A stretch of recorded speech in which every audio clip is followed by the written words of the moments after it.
하나님의 말씀 우리 보시겠습니다. 시편 119편 97절에서 105절까지입니다. 다 찾으신 줄 알고 우리 한 목소리로 같이 읽겠습니다. 시작. 내가 주의 법을 어찌 그리 사랑하는지요, 내가 그것을 종일 작은 소리로 읊조리나이다. 주의 계명들이 항상 나와 함께하므로 그것들이 나를 원수보다 지혜롭게 하나이다. 내가 주의 증거들을 늘 읊조리므로 나의 명철함이 나의 모든 스승보다 나으며 주의 법도들을 지킴으로 나의 명철함이 노인보다 나으니이다.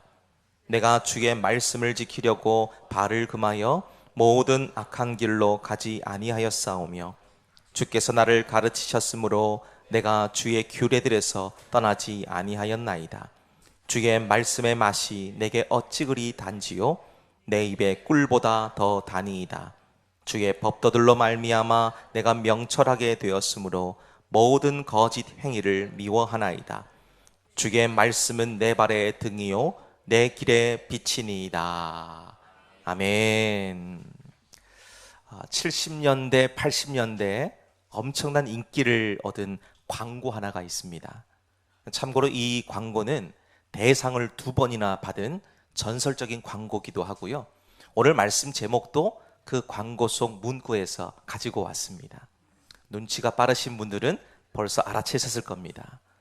김혜자 씨가 30년 가까운 시간 동안 모델로 활동하면서 사람들의 뇌리에 그 제품을 확실하게 각인시켜준 제품명을 말씀해도 됩니까? 쇠고기 다시다. 쇠고기 다시다 광고입니다. 이 광고 덕분에 당시의 조미료 업계 부동의 1위였던 미원의 아성을 넘어섰어요. 그러니까 40년이 넘는 시간 동안 시장 점유율이 80%가 넘어가는 이 범접할 수 없는 성공을 거두었습니다. 근데 이 조미료가 이토록 많은 사람들에게 인기를 얻었던 비결이 무엇일까요? 당시에 70년대만 하더라도 육류 섭취가 좀 이렇게 쉽지 않았지 않습니까? 그때 이 소고기 맛이 난다라는 것을 강조를 했습니다. 그래서 이것이 첫 번째 성공 비결이었고요. 두 번째는 서울 올림픽을 성공적으로 개최를 하고 경제 발전이 이루어지던 80년대 후반에는 이 광고의 이미지를 싹 바꿨습니다. 고향의 맛 이렇게 바꿨어요.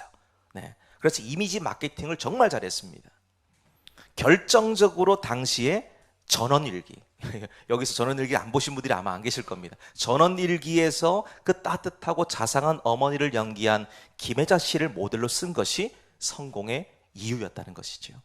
사람들은 광고 속에서 김혜자 씨가 요리를 하다가 다시다를 탁 넣고 맛을 보면서 외쳤던 말이 있죠. 그래, 이 맛이야. 이 맛이 궁금해서 제품을 다 사는 겁니다. 다. 넣어서 먹어보니까 꽤 괜찮은 거예요. 간편하니까 다시 찾습니다. 그 맛을 혼자 알기 아까우니까 옆집에 있는 철순에게 달려가서 소개를 하죠. 그리고 앞집에 있는 영인에도 다시 가서 다시다를 그냥 전도합니다. 이거 먹어봐. 뭐가 이런 현상을 낳게 만들었을까요? 맛을 봤기 때문이죠. 맛을 봤기 때문입니다. 맛을 보니까 그냥 입에 착착 붙는 거예요. 소고기가 들어있진 않지만 소고기 맛이 나니까 얼마나 혁신적인 제품입니까? 그 입소문을 탈 수밖에 없었던 것이죠. 오늘 본문에서도 보시면 말씀의 제목처럼 그래, 이 맛이야, 이걸 외치고 있는 한 사람을 발견할 수가 있어요. 오늘 119편을 기록했다고 전해지는 다윗입니다. 다윗. 그는 성경 66권 중에 가장 긴 절수를 가지고 있는 119편을 통해서 말씀이 가지고 있는 이 기막힌 은혜를 반복적으로 고백을 하고 있어요. 그러면서 말씀에 대한 다양한 표현들을 지금 고백을 하고 있는데 그 맛을 보니까 도저히 감탄하지 않고서는 견딜 수 없을 정도다라는 고백을 하고 있습니다. 그러면서 그 말씀의 맛을 사람들이 좀 알았으면 좋겠다. 그런 마음으로 오늘 우리들에게 이 말씀을 고백해 주고 있는 것입니다. 여러분, 그렇습니다. 하나님의 말씀은 건물로 치면 뼈대와 같아요. 뼈대. 근데 날마다 말씀으로 속을 채우지 않으면 우리 믿음과 신앙이 어떻게 되겠습니까? 굳이 말하지 않아도 충분히 결과를 예상할 수 있습니다. 말씀을 통해서 힘을 얻어야 살 길이 생기고 하나님이 맡기신 사명도 잘 감당할 수가 있습니다. 예전에 아내가 소방관님들을 상담하기 위해서 경남 지역에 있는 소방서들을 방문할 때가 있었어요. 가서 소방관님들을 만나서 또 상담해주고 들어주고 했던 그런 시간들이 있었습니다. 근데 이 소방서가 그냥 좋은 위치에 있는 것만 아니에요. 산을 넘고 강을 건너서 가야 될 곳도 있습니다. 그러다 보면 운전하기가 좀 힘들어서 제가 여러 번 따라간 적이 있는데요. 가서 보니까 공통적인 시간이 있는 것을 제가 발견했어요. 그때는 제가 몰랐는데요. 다니다 보니까 알겠더라고요.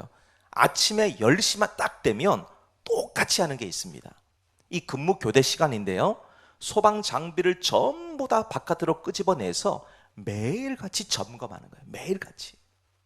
소방차에 있는 호수도 그냥 물도 뿌려보고 사이렌도 울려보고 타이어도 점검하고 기계 작동도 해보고 사다리도 올렸다가 내렸다가 막 이러는 겁니다. 왜 그럴까? 가만히 보니까요, 이유가 있더라고요. 익숙한 장비에다가 매일같이 출동하고 확인하기 때문에 안 해도 되는 게 아니고 날마다 점검하는 이유, 실제 상황이 왔을 때 점검하지 못해가지고 혹시나 장비가 고장나면 안 되잖아요. 그 문제를 해결할 수가 없기 때문입니다. 그러니까 지겹지만 매일같이 점검하고 확인하는 거예요. 기본이죠, 기본. 소방서의 업무의 기본이라는 겁니다. 자, 그러면 우리 성도의 기본은 뭘까요? 성도의 기본. 말씀을 보는 것이지요. 오늘 이 소방서의 얘기를 꺼냈던 이유는 우리의 신앙생활도 이와 똑같구나라는 것을 제가 깨달았기 때문이에요. 말씀의 맛을 누리고 알려면 어떻게 해야 될까요? 먹어보는 수밖에 없어요. 먹어보는 수밖에 없어요. 정말 다윗이 고백하고 있는 것처럼 달고 오묘한지, 세상 무엇과도 비교할 수 없는 환상적인 맛이 나는지 먹어봐야 그 맛을 아는 겁니다. 무엇보다 말씀으로 우리를 바로 세우지 않으면 마귀의 유혹과 공격을 막을 수 있는 방패가 사라지는 거예요. 방패가 없는데 무슨 수로 불화살들을 막겠습니까? 여러분, 몸으로 소위 속된 말로 몸빵 해야 돼요. 몸빵. 그 화살을 다 맞아야 되는 겁니다. 얼마나 고통스럽겠습니까? 근데 하나님의 말씀, 이 방패를 가지고 불화살들을 막아보십시오. 우리의 이 치명적인 결과를 가져다 주는 것을 거의 대부분 다 막을 수 있는 거예요. 하나님의 말씀으로 무장할 때만이 이런 악한 마귀의 권세를 몰아낼 수 있다는 것입니다. 그래서 오늘 저와 여러분은 다윗의 고백을 좀 주목해 보려고 합니다. 지금 다윗의 상황을 좀 보시면 그는 지금 큰 위기 속에 있습니다. 말 그대로 목을 조여오는 문제를 안고 있다는 것이죠. 그렇지만 이런 상황 속에서도 다윗은 말씀이라는 등불을 가지고 있을 때에 길을 발견합니다. 그 길을 잃어버리지 않아요. 피할 방법이 생각났다는 것을 고백하고 있습니다. 그래서 우리도 오늘 다윗의 고백을 보시면서 그가 감탄하며 외치고 있는 말씀이 과연 어떠한지 살피면서 오늘 주시는 말씀의 도전과 교훈을 받게 되기를 원합니다. 자, 우리 97절에서부터 100절의 말씀을 함께 읽도록 하겠습니다. 같이 읽습니다. 시작. 내가 주의 법을 어찌 그리 사랑하는지요. 내가 그것을 종일 작은 소리로 읊조리나이다. 주의 계명들이 항상 나와 함께하므로 그것들이 나를 원수보다 지혜롭게 하나이다. 내가 주의 증거들을 늘 읊조림으로 나의 명철함이 나의 모든 스승보다 나으며 주의 법도들을 지킴으로 나의 명철함이 노인보다 나으니이다. 아멘. 자, 먼저 말씀이 어떠하다라고 얘기하고 있습니까? 그 무엇보다 뛰어나다는 거죠. 그 무엇보다 뛰어나다. 지금 다윗이 감탄사를 연발합니다. 어찌 그러냐? 어찌 말씀이 그럴 수 있느냐? 이 행복을 노래하고 있는 거예요. 그는 소년 시절에 양치던 목동이었습니다. 당시의 목동은 정말 힘들고 위험한 상황들이 많았기 때문에 사람들이 거의 대부분 기피하는 직업이었다는 것이죠. 근데 다윗은 남들이 안 하려 하는 거 안 하려 하고 힘들고 어려운 일들을 하면서도 불평하지 않습니다. 시간을 허투루 보내지 않았다는 것이지요. 매일같이 하나님을 생각하고 그 있는 자리에서 날마다 찬송하면서 하나님의 이름을 높여드리기를 즐겨했습니다. 비록 상황과 환경은 위험합니다. 어려운 상황들이 많이 있어요. 그럼에도 불구하고 그 일을 하면서도 최선을 다했고요. 하나님도 최선으로 높였다는 것이지요. 그러니까 지금 우리가 보고 계시는 시편의 말씀을 보시면 거의 절반 이상을 다윗이 고백한 거예요. 다윗이. 오늘 본문의 97절의 말씀도 보십시오. 내가 주의 법을 어찌 그리 사랑하는지요 고백하죠. 앞선 시편의 문을 여는 1편 2절의 고백과 그 뜻을 같이 합니다. 시편 1편 2절의 말씀 이렇습니다. 오직 여호와의 율법을 즐거워하여 그의 율법을 주야로 묵상하는도다 그러죠. 여기서 나오는 묵상이라는 말의 원어의 뜻을 찾아보면 으르렁거린다, 깊이 생각한다 이런 말이에요. 맹수가 먹이를 앞에다 두고 움켜 잡으려고 하는 준비하는 행동이 바로 으르렁거리는 모습 아닙니까? 하나님의 자녀들이 하나님의 말씀을 보는데 맹수가 먹이를 앞에다 두고 온 신경을 먹이에다 두는 것처럼 신중히 생각한다는 겁니다. 말씀을 읽고 또 읽으면서 이것이 오늘 나에게 무슨 말씀을 해주시는 것일까 생각하는 거예요. 지금 다윗이 그랬다는 겁니다. 말씀을 앞에다 두고 맹수가 먹이를 앞에 두고 온 신경을 그냥 으르렁거리면서 그런 모습을 하는 것처럼 집중했다는 거예요. 집중. 무엇이 다윗을 이렇게 말씀을 사모하는 자가 만들었을까요? 되게 만들었을까요? 말씀이 주고 있는 능력을 잘 알았기 때문이죠. 그러니까 오늘 본문의 말씀 보면 아주 특이한 이 표현들을 하고 있는데요. 원수보다, 스승과 노인보다 더 지혜롭다 그러죠. 이게 그의 삶에서 구체적으로 현실로 드러난 사건이 하나 있습니다. 바로 골리앗과의 전투였어요. 이 골리앗과의 전투는 문자 그대로 원수보다 지혜롭다라는 것을 그대로 보여주었습니다. 골리앗을 보시면 몸 전체를 중무장하고 나타납니다. 그러면서 이스라엘을 조롱하고 비난하지요. 근데 다윗은 아무것도 하지 않습니다. 고작 물맷돌 하나 준비해서 그 앞에 서는 거예요. 누가 봐도 승산이 없습니다. 손쉽게 예측할 수 있습니다. 그런데 하나님께서 다윗에게 지혜를 주시니까 골리앗의 약점이 발견되는 거예요. 그리고 준비된 물맷돌을 가지고 그 약점으로 정확하게 던졌을 때에 원수가 무너지는 것을 경험하게 됩니다. 하나님이 주신 지혜의 승리였다는 것이죠. 또한 다윗의 그 명철함은 모든 스승을 능가할 정도였습니다. 그 명철함이 수많은 경험과 연륜으로 가득한 노인보다도 더 뛰어났다는 것이지요. 뭐가 다윗을 이렇게 위대하게 만들었을까요? 다윗이 이렇게 위대한 왕으로 쓰임받은 그 출발점을 우린 보셔야 됩니다. 그 출발이 뭘까요? 하나님의 말씀으로부터 나왔다는 거예요. 말씀으로부터. 그래서 결론을 좀 내려보면 세상에 있는 그 어떤 지식을 갖고 있다고 해도 하나님 말씀보다 위대할 수 없다. 그리고 위대해질 수도 없다라는 것을 보실 수가 있습니다. 근데 참 안타깝게도 오늘날의 많은 사람들을 좀 보시기를 바랍니다. 지혜의 근본 되시는 하나님, 그분의 말씀을 인정하지 않으려고 하지요. 도리어 하나님이 아닌 다른 것으로 지혜를 얻으려고 합니다. 어떤 유명한 학자들, 어떤 교수님들, 때로는 다른 종교인들 가운데에서 이름 있고 덕망 있는 사람들의 말을 더 신뢰하려고 합니다. 물론 그분들도 대단히 학식이 있고 훌륭하신 분들이라는 것에 있어서는 부정하거나 부인하지 않습니다. 대단한 실력자들이면 틀림이 없어요. 그렇지만 아무리 놀라운 학식과 지식을 갖고 있고 모든 학문에 다 통달했다고 해도 하나님과 견줄 수는 없다는 것이에요. 일단 사람이 갖고 있는 지식에는 한계성이 뚜렷하기 때문입니다. 한계성. 진리가 되려면 불변해야 되거든요. 바뀌지 않아야 됩니다. 그래야 진리가 되잖아요. 근데 사람이 갖고 있는 것 중에 변하지 않는 것이 있습니까? 아니에요. 다 변합니다. 생각도 변하고요. 말도 변합니다. 판단도 달라집니다. 배웠던 것도 보세요. 어느샌가 보면 새로운 것으로 대체되어 있는 경우들도 정말 많이 있습니다. 그러니까 사람의 예측과 지식에는 뚜렷한 한계가 있다는 것이죠. 예를 한번 좀 들어볼까요?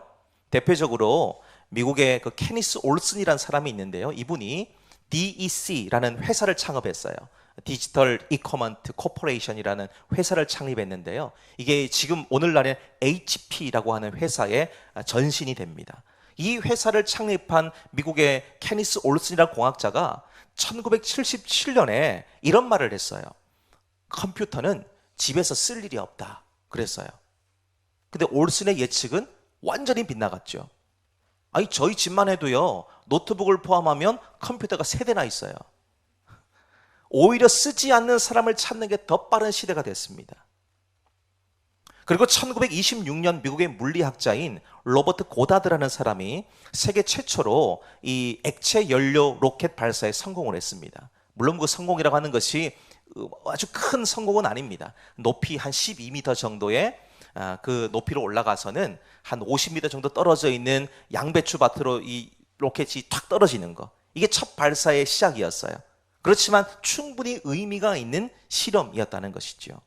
이걸 미국이 바탕으로 해서 1969년 인류 최초로 달 탐사 로켓인 아폴로 11호를 쏘아 올렸잖아요. 그 인류가 달에 첫 발을 내딛는 이런 역사적인 순간을 바로 이 고다드라는 사람의 실험을 통해서부터 출발이 된 겁니다. 근데 이 고다드의 액체 연료 발사 시험이 있기 6년 전에 1920년이죠. 이때 이 고다드가 액체 연료 로켓을 가지고 하늘로 쏘아 올릴 수 있다 이런 논문을 썼거든요. 근데 이 논문에 뉴욕 타임즈가 뭐라고 기사를 냈냐면 이 고다드의 논문을 다 그냥 반박하면서 아주 조롱하면서 기사를 냈어요. 진공에서는 추진이 불가능하기 때문에 우주로 간다는 건 말도 안 돼. 이런 기사를 그냥 떡하니 신문 일면에다가 낸 거예요. 근데 이 말이 맞았습니까? 완전히 틀렸죠. 49년이 지나서 아까 말씀드린 아폴로 11호가 달에 갔어요. 지금은 어떻습니까? 더 높은 기술력으로 우주 시대를 열고 있습니다. 사람의 예측과 지식의 한계가 이 정도밖에 안 된다는 것을 증명해 주는 이야기들이에요. 뭐 이런 걸 얘기하면 너무 깁니다. 너무 많아요. 그렇지만 하나님의 말씀을 보십시오. 하나님의 말씀 영원히 변하지 않습니다. 그 지식의 폭과 넓이와 깊이는 사람이 다 알지도 못해요. 얼마나 크고 넓고 깊은지 모릅니다. 그러니까 한 사람의 인생을 송두리째 바꿀 수 있는 신비한 능력이 하나님의 말씀에 있는 거예요. 저를 포함한 수많은 사람들이 하나님의 말씀으로 변화되었습니다. 삶의 전환점을 경험한 사람들이 얼마나 많은지 몰라요. 그렇기 때문에 오늘 다윗도 보시면 하나님의 말씀을 가리켜서 3가지로 얘기했지 않습니까? 원수보다, 스승보다, 노인보다 더 낫다라고 얘기합니다. 사랑하는 여러분, 지혜의 보고이신 하나님의 말씀으로 우리의 영적 기념비를 잘 세울 수 있게 되시기를 바랍니다. 그 말씀은 영원해요. 그 어떤 것과도 비견될 수 없는 완벽한 능력이 있습니다. 그렇기 때문에 그 어떤 것보다도 더 뛰어난 그 하나님 말씀을 오늘 저와 여러분의 심령과 모든 삶에 잘 새겨넣게 되시기 바랍니다. 그럴 때 우리에게 그것이 복이 되는 거죠. 그럼 2번째 보실까요? 그 어떤 것보다 뛰어난 하나님의 말씀을 내 말씀으로 만들기 위해서 우리가 어떻게 해야 될 것인가? 자, 103절에서 104절의 말씀입니다. 함께 읽겠습니다. 시작. 주의 말씀의 맛이 내게 어찌 그리 단지요 내 입의 꿀보다 더 다니이다.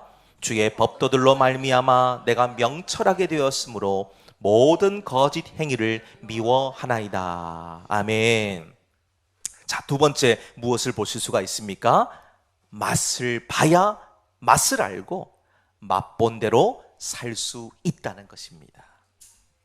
자, 지금 다윗은 말씀에도 맛이 있다라고 얘기하고 있죠. 103절에 보시면 달다 그럽니다. 달다. 이 말은 즐겁게 들린다 이런 표현이에요. 그러니까 이 뜻으로 103절을 다시 보시면 주의 말씀의 맛이 내게 어찌 그리 즐겁게 들리는지요 이렇게 바꿀 수 있어요. 자, 이 표현처럼 말씀은 우리 영혼을 즐겁게 만듭니다. 말씀을 읽고 암송하고 생각하다 보면 나에게 다가오는 말씀을 발견할 수 있어요. 그러니까 이걸 소위 속된 말로 꽂힌다 이렇게 표현하죠. 꽂힌다. 정확한 표현을 표준어를 찾기가 좀 어려워져가지고 소위 속된 말을 쓰는 겁니다. 꽂힌다. 말씀이 내 심장으로 다가와서 그냥 퍽 하고 꽂히는 거예요. 이런 경험을 한번 해보십시오. 그러면 온 몸에 전율이 생겨요. 무릎을 탁 칠 만큼 정말 감격스럽고 행복하고 즐거움이 임하는 겁니다. 말씀에 밑줄을 치고 색깔 연필로 동그라미를 쳐가면서 그래 이거야 바로. 그러면서 나도 여기서 말씀하는 것처럼 살아가고 싶다 그런 생각이 강렬하게 밀려옵니다. 이 맛을 본 성도는 마치 맛집이라면 전국 팔도를 태집고 돌아다니는 사람처럼 말씀을 가까이 하게 되죠. 그 속에서 우러나오는 깊은 맛의 풍미를 음미하기 위해서 더욱 간절히 사모합니다. 육신의 것은 자꾸 채우다 보면 몸에 탈이 납니다. 몸에 좋다는 것도요, 자꾸 먹어보세요. 없던 병이 생깁니다. 로얄 젤리 좋은 건 다 아시잖아요. 로얄 젤리를 좋다고 해서 하루에 한 스푼씩 꾸준하게 드셔보세요. 1년도 안 돼서 당뇨 진단을 받을 수 있습니다. 이거는 실제예요. 생강과 마늘이 면역력에 좋고 항염작용한다고 해서 많이 드셔보십시오. 속을 상하게 만듭니다. 위궤양이 생겨요. 미역과 다시마가 좋다고 해서 과잉 섭취를 해보십시오. 갑상선 기능이 저하됩니다. 좋은 것도 적당하게 조절하면서 드셔야 몸에 정말 좋은 것이지, 이게 좋다고 해서 그냥 막 우리에게 밀어넣으면요, 이게 오히려 독이 되는 거예요. 그런데 하나님 말씀은 그렇지 않다는 겁니다. 아무리 많이 먹어도 부작용이 전혀 없어요. 아무리 많이 먹어도. 오히려 먹으면 먹을수록 더 새로워지고 강건해집니다. 잃어버린 행복이 돌아오고요, 삶의 소망이 생기는 거예요. 지금 이것을 다윗이 너무도 명백하게 잘 보여주고 있습니다. 그러니까 그는 말씀을 떠나지 않는 거예요. 말씀의 맛을 알기 때문입니다. 자, 지금 다윗은 말씀을 보니까 그 말씀을 어디에다 지금 견주고 있습니까? 꿀. 얼마나 그 말씀이 맛있으면 꿀에다가 비유하겠습니까? 그만큼 달고 오묘한 이 말씀의 맛을 항상 누리고 있다는 것을 보여주고 있는 것이지요. 음식도요, 먹어본 사람이 맛을 알 수 있잖아요. 그런 것처럼 말씀도 맛을 알아야 더 가까이 하실 수가 있다는 것입니다. 저와 여러분이 지금 믿고 나아가는 기독교는 지식 전달의 종교가 아닙니다. 말씀대로 살아내고 그대로 생활하는 종교예요. 서로 사랑해라, 이 말씀을 보고 배우셨다면 그 말씀대로 서로 사랑하며 살아가야 됩니다.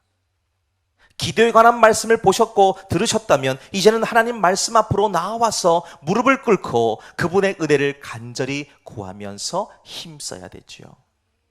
하나님께서는 구하고 찾고 두드리는 자에게 응답과 회복과 치유와 소망을 주시겠노라 약속하고 계시지 않습니까? 참고 인내하며 기다려라, 이 말씀을 보고 들으셨다면 이제는 내 감정 드러내기보다는, 혈기를 부리기보다는 절제하고 참는 연습을 해야 되는 것이지요. 어렵고 힘들어요. 어렵고 힘듭니다. 그렇지만 변화의 시작은 말씀의 맛을 본 사람만이 할 수가 있는 거예요. 말씀의 맛을 본 사람. 그렇게 해서 변화되는 맛이 얼마나 강렬하고 오묘하고 달콤한지를 잘 알기 때문입니다. 저는 우리 더세움 공동체도 말씀의 깊은 맛을 누리고 체험할 수 있게 되시기를 축복합니다. 그 맛이 얼마나 황홀하고 좋은지를 알게 되면 제가 여러분들에게 여러분 성경 읽지 마세요 라고 말을 한다고 해서 읽지 않는 게 아닙니다. 오히려 더 읽게 되는 거죠. 내가 그 맛을 봤는데 어떻게 읽겠습니까? 목사님 그런 말씀하지 마세요 라고 얘기하시겠죠. 복음 전하지 마세요 라고 제가 강단에서 말을 해도 여러분들이 그 말씀을 전하지 않고는 안 될 만한 능력을 공급받는다는 겁니다. 나가면 주님의 말씀을 외치는 거예요.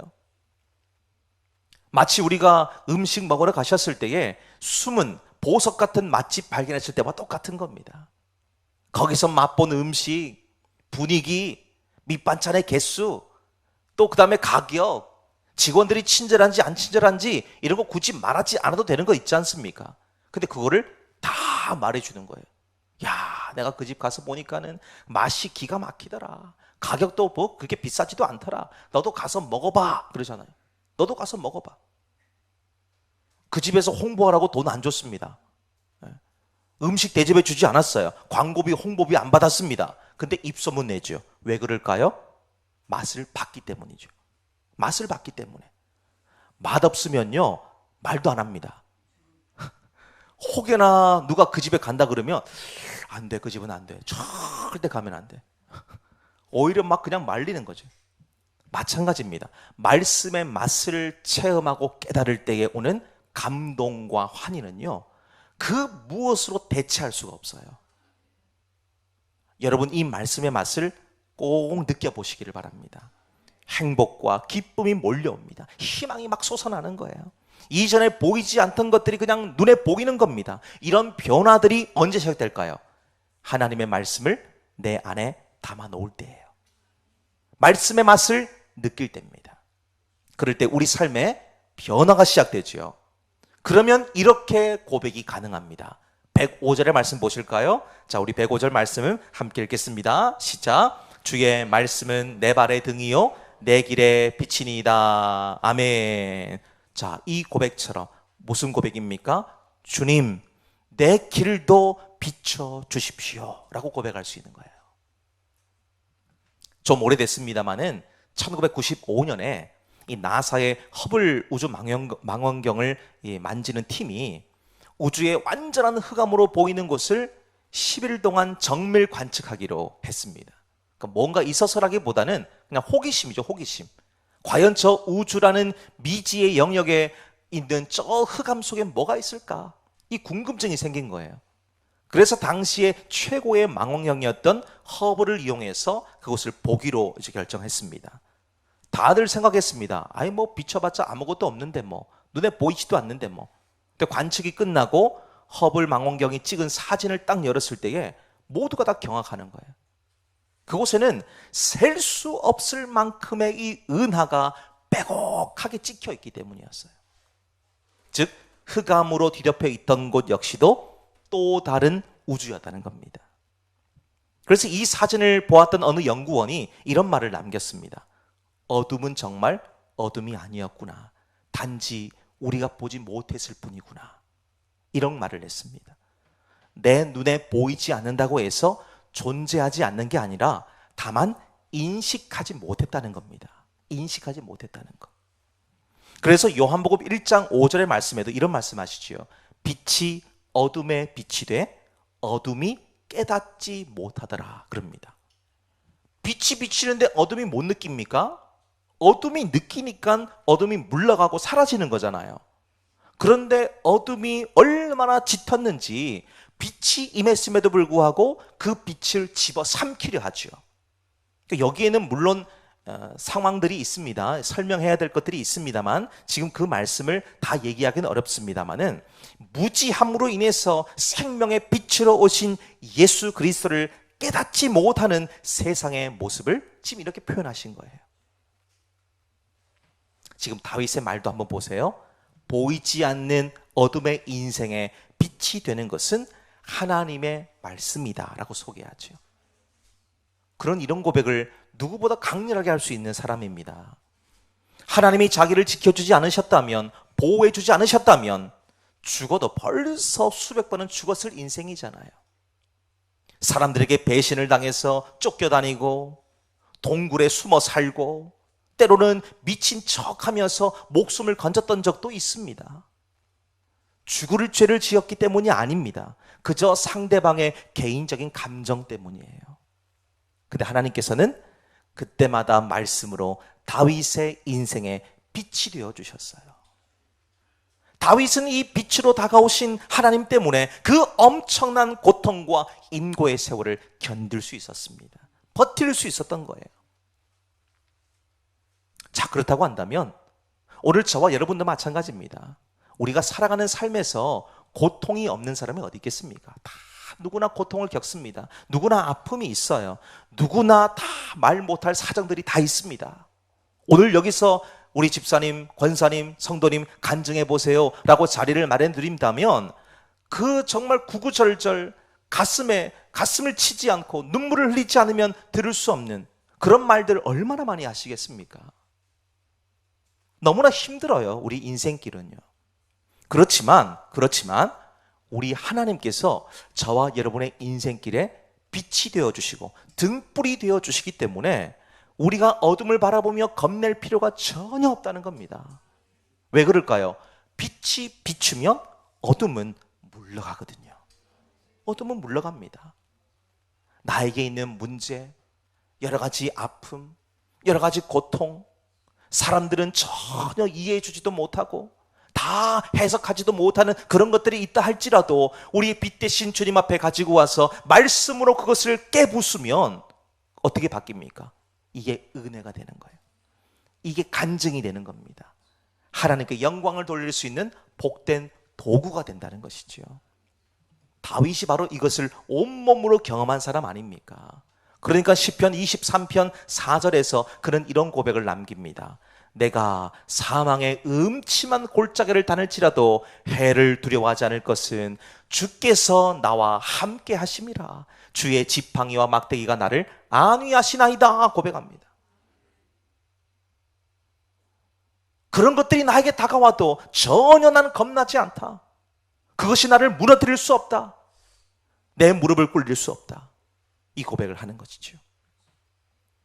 그리고 이 고백을 한마디로 정리하면 오늘 세 번째 주제와 같을 것입니다.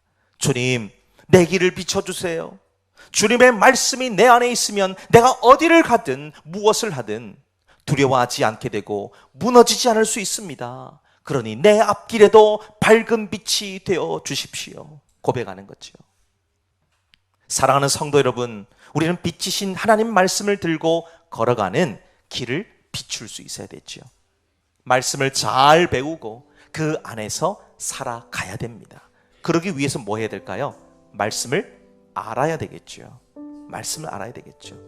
말씀을 알면 더 깊은 기도가 가능합니다. 말씀을 붙들고 기도할 때에 기도의 역사는 더 강력하게 임하게 됩니다. 왜 그럴까요? 말씀이 곧 하나님의 약속이기 때문이에요. 약속. 우리 육체의 건강을 위해서라도 잘 드시고 잘 쉬셔야 하는 것처럼 영혼의 건강 역시 신앙생활에서 최우선적으로 살피고 또 채워야 되는 것입니다. 그래야 성숙한 믿음과 신앙으로 자라날 수가 있습니다. 이 따뜻한 봄날 정말 살랑살랑 불어오는 봄바람처럼 우리 영혼도 온기가 있고 생명이 있게 되시기를 축복합니다. 그러기 위해서는 다윗처럼 하나님의 말씀으로 우리 신앙의 균형을 맞추고 깊이 있게 살필 수 있어야 됩니다. 그래야 말씀의 깊은 맛을 누릴 수가 있습니다. 말씀이 곧 진리와 길과 생명됨을 깨달을 수 있게 됐죠. 자, 이런 의미에서 지금 하나님의 말씀이 여러분에겐 어떻게 믿어지고 있습니까? 그리고 그 말씀을 어떻게 바라보고 계십니까? 부디 말씀 안에 거듭남으로 우리 영혼에 햇볕이 비치는 은총이 임하게 되고 우리 앞길도 환히 열려지게 되는 복이 임하게 되시기를 주님의 이름으로 축복합니다.